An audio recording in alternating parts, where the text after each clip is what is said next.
सबसे प्यारे बच्चों, welcome to Namdev classes. Namdev classes के यूट्यूब प्लेटफॉर्म पर आज आपका स्वागत है।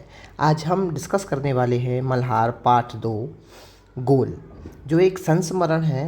और ये जो संस्मरण है ये मेजर ध्यानचंद पर आधारित है। चलिए अब हम डिस्कस करते हैं इसके प्रश्न अभ्यास से। तो पहला हमारा प्रश्न अभ्यास है पाठ से। तो अपन देखेंगे यहाँ पे जो पाठ से जो अभ्यास होने वाला है आपका, यहाँ पे हम शुरू करने वाले हैं मेरी समझ से। कहाँ से? मेरी समझ से। तो आपको क्वेश्चन दिया गया है, नीचे दिए गए प्रश्नों का सटीक उत्तर कौन सा है, उसके सामने आपको ये स्टार बनाना है। चलिए देखते हैं इसका क्या आंसर होने वाला है। तो पहला, दोस्त खेल में इतना गुस्सा अच्छा नहीं, मैंने तो अपना बदला ले ही लिया है। अगर तुम मुझे हॉकी नहीं मारते तो शायद मैं तुम्हें 2 ही गोल से हराता। मेजर ध्यानचंद की इस बात से उनके बारे में कौन सा गुण या कौन सी उनकी विशेषता आपको पता चलती है? तो इसका आंसर देखेंगे हम। हमें क्या पता चलता है इससे? देखें, ऑप्शन दिए, वे अत्यंत क्रोधी थे, नहीं ये तो नहीं पता चलता। वे अच्छे ढंग से बदला लेते थे, नहीं ये तो भी नेगेटिव आंसर हो गया। उन्हें हॉकी से मारने पर वे अधिक गोल करते थे, या वे जानते थे कि खेल को सही भावना से खेलना चाहिए। वेरी गुड, यही इसका आंसर हो जाएगा, फोर्थ वाला, कि हमेशा खेल को हमें सही खेल भावना से खेलना चाहिए। जो खेल की भावना होती है, खेल में क्या क्या भावना होती है कि एक तो होता है टीम वर्क से खेलना चाहिए, है ना, टीम वर्क से खेलना चाहिए। कभी किसी का अपमान नहीं करना चाहिए, सबका सम्मान करना चाहिए, और खेल हमें यही सिखाता है। चलिए देखेंगे नेक्स्ट क्वेश्चन को।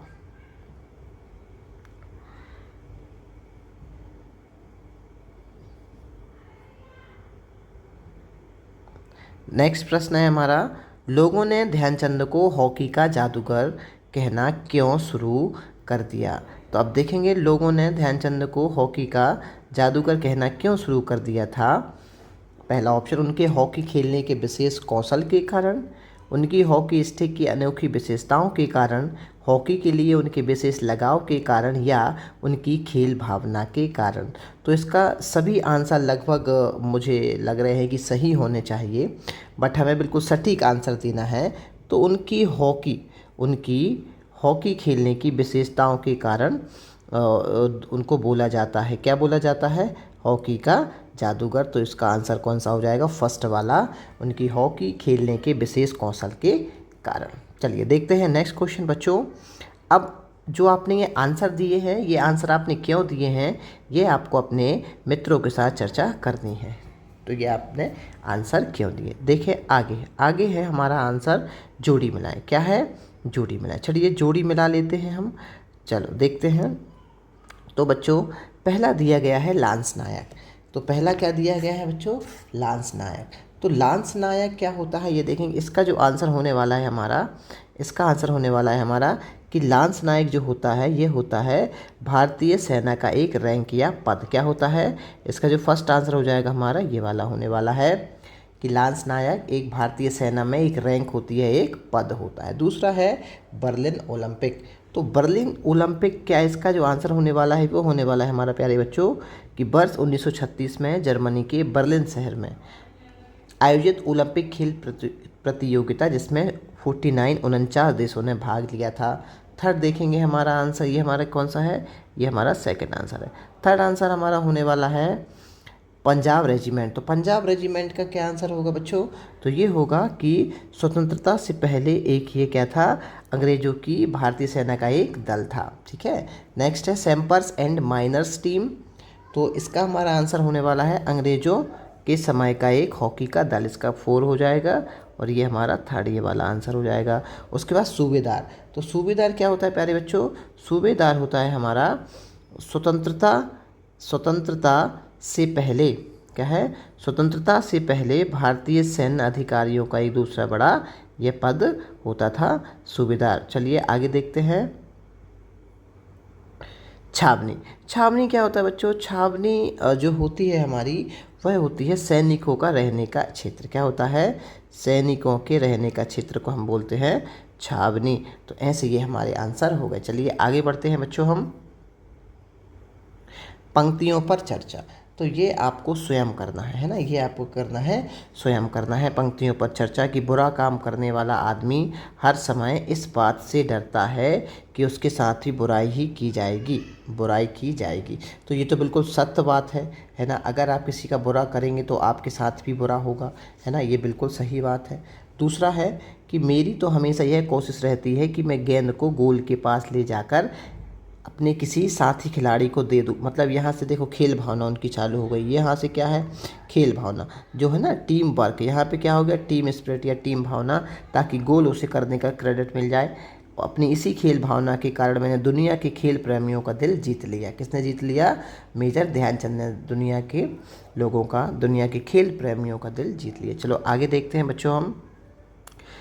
आगे सोच विचार के लिए संस्मरण। संस्मरण क्या होता है, सबसे पहले तो आपको ये पता होना चाहिए कि संस्मरण क्या होता है। तो संस्मरण हम बोले तो ये होती हैं यादें, है ना, अच्छी यादें। तो कभी कभी जो बड़े बड़े जो भी होते हैं खेल, जैसे खेल, जो खेल में आगे रहते हैं या फिर जो किसी भी क्षेत्र में आगे रहते हैं, तो वो अपना एक संस्मरण लिख देते हैं जो लोगों को प्रेरित करता है ना। तो ये हमारा एक संस्मरण हो जाता है। अगर हम इसे सिंपल भाषा में अगर संस्मरण को समझें तो संस्मरण क्या हो सकता है कि सम्यक तरीके से भली भांति किया गया स्मरण, है ना, अच्छी तरीके से किया गया स्मरण याद करना ही, सम्यक तरीके से संस्मरण को याद करना ही हमारा क्या होता है, संस्मरण होता है। चलो, तो सोच विचार के लिए है ये, तो ये आप विद्यार्थी इसको स्वयं करेंगे। चलो देख लेते हैं, आपको बता दें कि ध्यानचंद की सफलता का क्या रहस्य था। अब देखो ध्यानचंद की जो सफलता का रहस्य, सबसे पहले तो लगन, है ना, उनमें लगन थी, है ना, लगन, डेडिकेशन था। उसके बाद लगन, साधना, है ना, वो साधना। उसके बाद प्यारे बच्चों खेल भावना ही, है ना। तो इसलिए वो जीतते थे, है ना, खेल भावना। ये सब उनमें गुण, कौन कौन से, लगन थी, साधना थी और खेल भावना थे। ये ही उनके सफलता का उनका मूल मंत्र था, गुरु मंत्र। आगे देखो, किन बातों से ऐसा लगता है कि ध्यानचंद, क्या बोल रहे हैं, किन बातों से ऐसा लगता है कि ध्यानचंद स्वयं से पहले दूसरों को रखते थे। तो किन बातों से लगता है, तो ध्यानचंद स्वयं, स्वयं मतलब खुद से पहले दूसरों को रखते थे। गेंद उनकी हॉकी स्टिक से मानो चिपक जाती थी।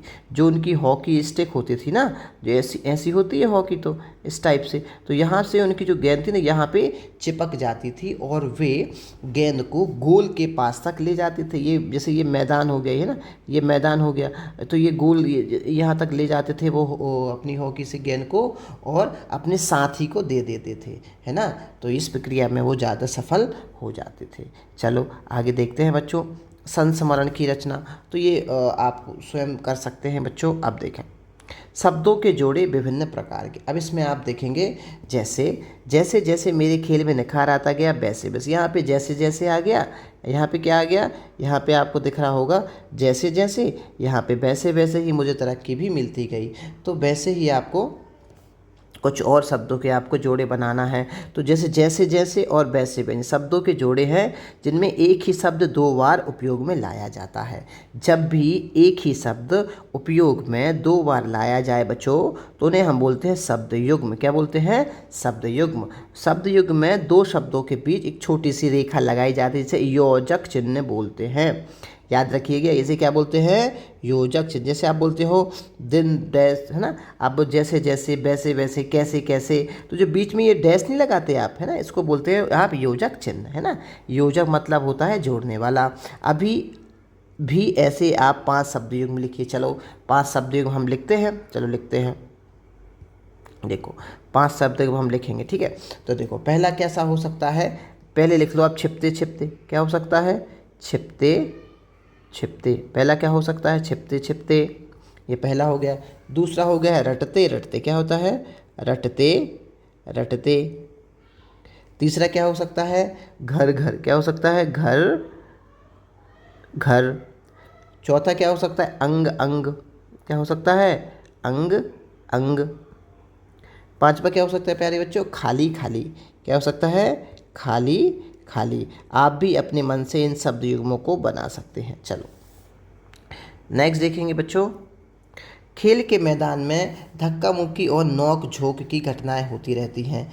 इस वाक्य में भी आपको दो शब्द युग्म दिखाई दे रहे हैं। दिखाई दे रहे नहीं दे रहे? बिल्कुल दे रहे।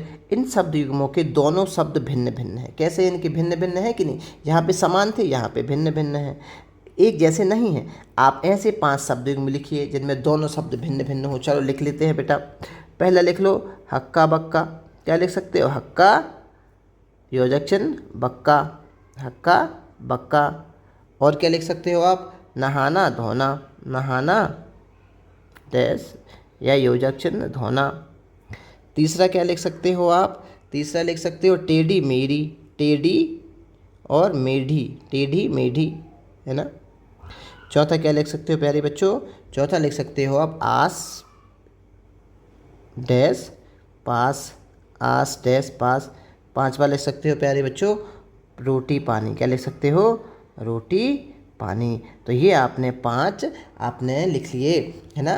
कैसे लिख लिए? जो शब्द युग्म दिखाई दे रहे हैं, लेकिन इन जो शब्द युग्म है ना, इनके दोनों के शब्द क्या हैं? भिन्न भिन्न है। चलो आगे देखते हैं बच्चों।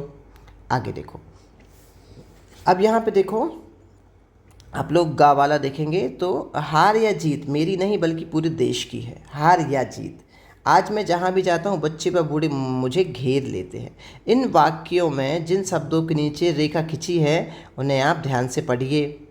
हम इन शब्दों को योजक की सहायता से भी लिख सकते हैं। जैसे हार डैश जीत, हार या जीत को लिख क्या लिख रहा? हार डैश जीत। बच्चे व बूढ़े, यहाँ लिखा है ना बच्चे व बूढ़े, को लिखा बच्चे डैश बूढ़े। ऐसे ही अच्छा बुरा, अच्छा डैश बुरा। अब इनको आप अपने आपको इनको करना है। अच्छा डैश बुरा, उत्तर डैश दक्षिण, है ना।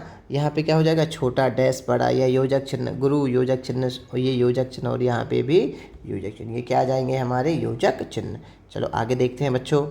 अब देखो, यहाँ पे आपको समझ में आ रहा हो, यहाँ पे क्या दिया है? मैंने तो अपना बदला ले ही लिया।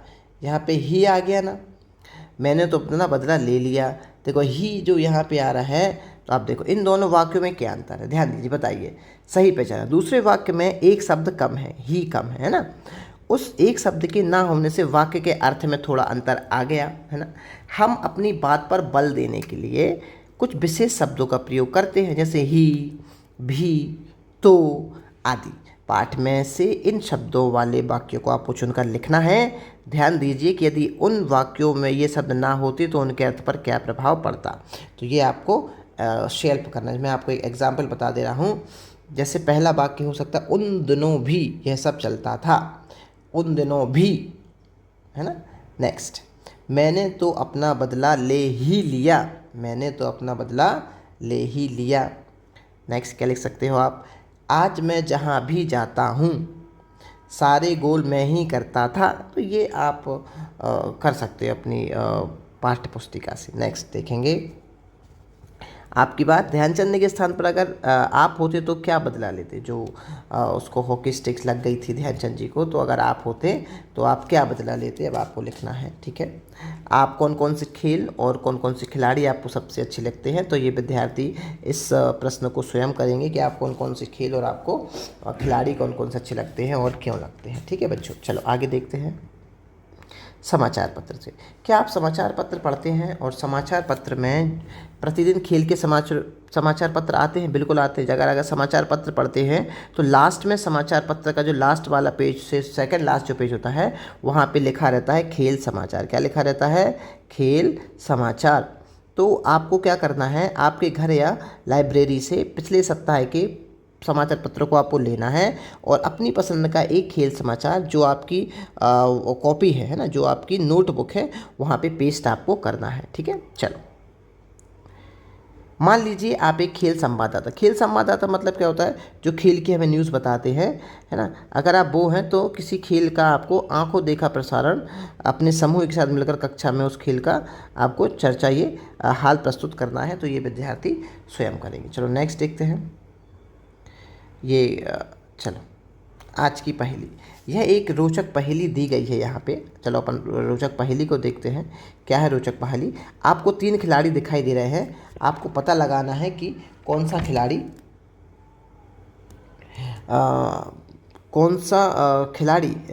द्वारा गोल किया जाएगा। चलो देखते हैं भाई, रोचक कहानी है ना। ये देखो, यहाँ पे ये देखो, अब आपको ये पता करना है। तो मुझे लगता है कि इस सवाल का आंसर विद्यार्थी स्वयं अपनी कक्षा में डिस्कस करेंगे, है ना। कक्षा में आपको ये स्वयं करना है ना। कक्षा में आपको स्वयं ये करना है अपने जो आपके अध्यापक हैं उनकी मदद से। चलो आगे देखो, झरोखों से। अब आपने भारत के राष्ट्रीय खेल हॉकी के बारे में बहुत कुछ बात की होगी। अब हम हॉकी जैसे ही अनोखे खेल के बारे में पढ़ेंगे, जैसे आप लाखों बच्चों अपने गली मोहल्ले में खेलते हैं। इस खेल का नाम है डाडी या गोथा। क्या नाम है? डाडी या गोथा। तो ये डिस्कस आपको इसको ये पढ़ना है, बहुत केयरफुली इसको पढ़ना है ना। इसको आप बहुत केयरफुली पढ़ेंगे और कक्षा में चर्चा करेंगे, है ना। अब यहाँ पे लिखा है खोजबीन के लिए। तो नीचे ध्यानचंद जी के विषय में कुछ सामग्री दी गई है, जैसे फिल्म साक्षात्कार। फिल्म साक्षात्कार मतलब पता है आपको क्या होता है? साक्षात्कार मतलब होता है प्यारे बच्चों इंटरव्यू। क्या होता है? ये साक्षात्कार मतलब होता है इंटरव्यू। क्या होता है? इंटरव्यू। साक्षात्कार को बोलते हैं हम इंटरव्यू। तो पुस्तक में दिए क्यूआर कोड, जो आपका क्यूआर कोड होता है, तो मैं आपको क्यूआर कोड के विषय में भी बता देता हूँ। तो जो हमारा क्यूआर कोड होता है, आप कभी भी इसको सुनते रहते हैं क्यूआर कोड क्यूआर कोड, तो इसका फुल फॉर्म आपको पता होना चाहिए। तो क्यूआर कोड का फुल फॉर्म होता है क्विक रिस्पॉन्स। क्या होता है? QUIC की क्विक रिस्पॉन्स, है ना। क्विक रिस्पॉन्स कोड क्या होता है प्यारे बच्चों? क्विक रिस्पॉन्स कोड इसका फुल फॉर्म होता है क्यूआर का। ठीक है, चलो आगे देखेंगे। तो ये पाठ हमारा यहीं समाप्त होता है। अगर आपको वीडियो अच्छा लगे तो वीडियो को पूरा देखें, और मैं आपको इसमें अतिरिक्त जानकारी देने की भी कोशिश करता हूँ, है ना। तो अगर आपको वीडियो अच्छा लगे तो प्लीज़ वीडियो को लाइक करें। धन्यवाद।